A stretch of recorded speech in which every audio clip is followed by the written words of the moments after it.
Hello guys, papunta ngayon tayo sa bahay ng aking kambing para maglinis, para magpakain. Ayan po, gumagawa po ako ng inumin, darak, asin at saka tubig lang po yan. Yan, hinahalo-halo ko po para ma-mix yung darak, tahop. Tsaka po, bibigay ko sa aking mga alagang kambing na babae. Yan. Lahat po yan is puro babae. Yung dalawa po dyan is mga anak na ngayong katapusan. Tapos panatiliin natin na malinis ang bahay ng kambing.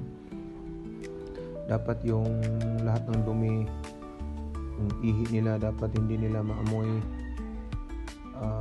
Tsaka yan, yung dalawang yan is mga anak ngayong katapusan.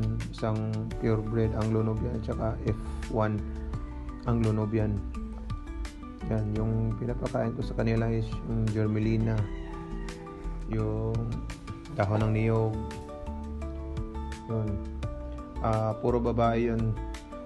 Lahat ng nakikita nyo is siniseparate ko yung babae tsaka lalaki. Isa lang po yung barako ko.